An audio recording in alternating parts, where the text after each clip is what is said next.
So it's time to get the transmission ready to go into Project Black Brick. So this is the M46 we're going to use for this project. We do have to cut it up. We have to get the car ready for the pedal box and install that. And then we have to attach this transmission to our engine with the flywheel and the clutch that we're going to use. And get everything installed in the car. Yeah. So yeah, this engine that we're using has a crankshaft position sensor, as does the computer for the car. And this older transmission doesn't have one, but it does have a cutout cast into there, which is curious. And I don't know if you can see it on camera, but you can kind of see the outline of it. There it is. Yep, there it is right there. So Evan's gonna cut it out.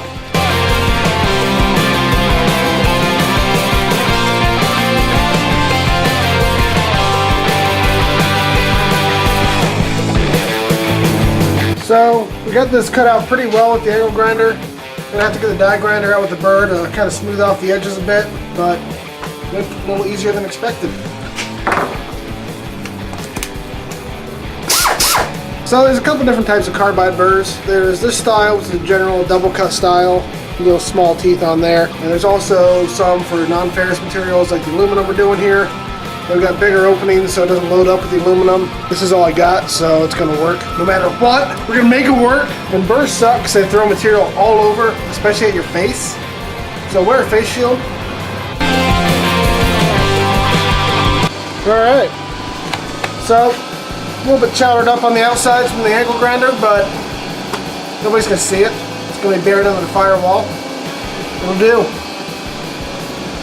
So this is the manual trans pedal box I put in. We didn't film that because it would just be me laying under the dashboard grunting and getting mad. So pulled out the stock big automatic pedal, put in this manual box with the small pedal and the clutch. Still got to hook up the cables and everything. It's a pain getting this thing in. It's probably the worst part of this project so far for me. There's not much space to work under the dash. So pretty much there's 4 nuts along the firewall here. The studs for the brake booster come out. There's 2 bolts up at the top to support it, which are behind a vent duct for the heater. So I had to take that out after fighting with it for about 2 hours. And there's some other support bolts that go over here.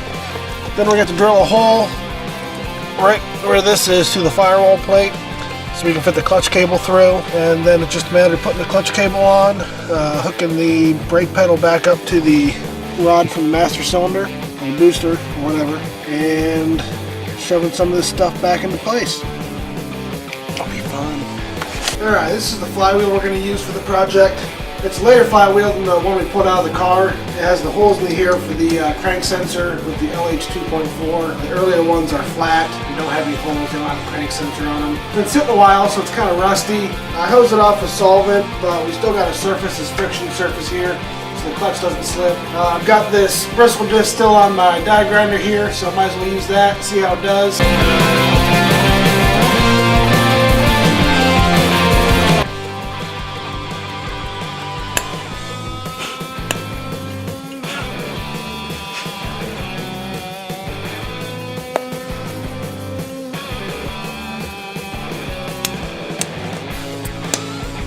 Alright, so I get this out of the end of the crank here so we can put the pilot bearing in for the clutch. Since I don't have a slide hammer, we packed this full of grease. I'm going to use this extension to drive in there, compress the grease, and hopefully push this out. Probably better if I had a wooden dowel that fit in there, but this is what I have. Let's see if it works.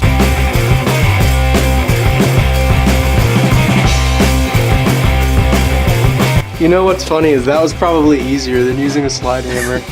I can't believe that works so well. This grease is nice and thick. Tacky. Look at that. Oh, look at that tack.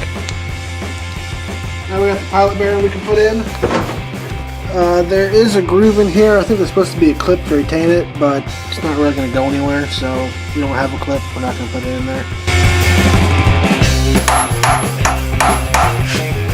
Alright, Sounds good. Bottomed out. You can see the groove right there, so it's all the way in there. Should be good. So in order for this to work properly, we need to line up the 2 blanks where there are no holes with the opening for the starter. That'll get the flywheel lined up properly so the crank position sensor reads correctly, and we don't take this all off again and when it doesn't start. Make sure you use thread locker. You don't want your flywheel bolts backing out on you.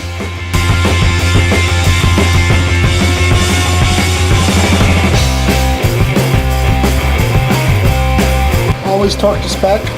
Number 2 on the impact gun.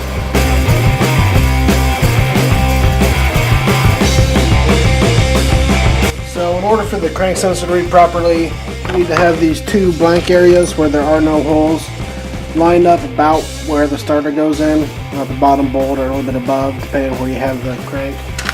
You should have it at top dead center. There's only so many ways you can put it on though, so as long as you have it lined up facing the starter, you should be good.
So we've got the engine back together, we've got the transmission attached with a new clutch, and it's time to put this thing back in the car.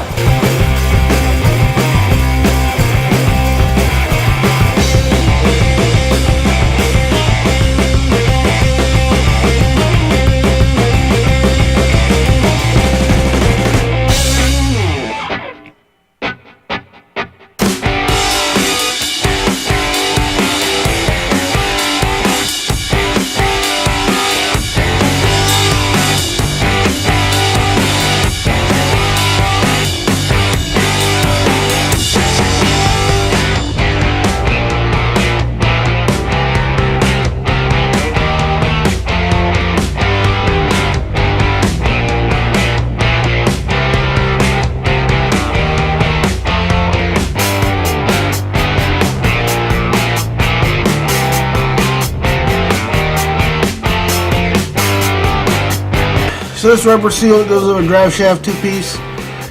This size that needs to go over this spline is smaller than the spline by quite a bit.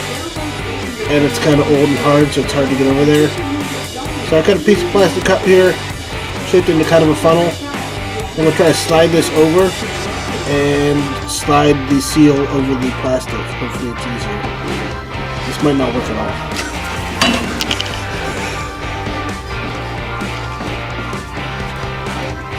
Or it could work awesome. Wow. So there you go. Seal's on. No more fighting with it.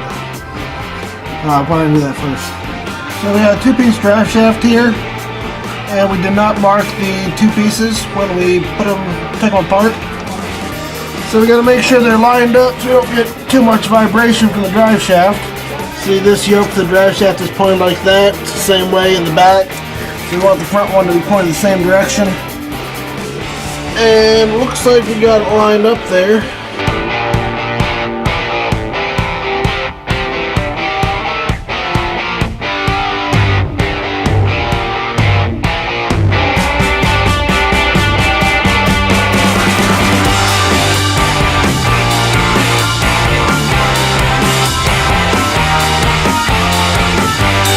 can see up here the holes. The automatic transmission cross member was right here. But the manual one was up here, so we had to clean out these threads with a little tap, and then it went in pretty easily. And you have to use the front drive shaft from a manual transmission because it's shorter.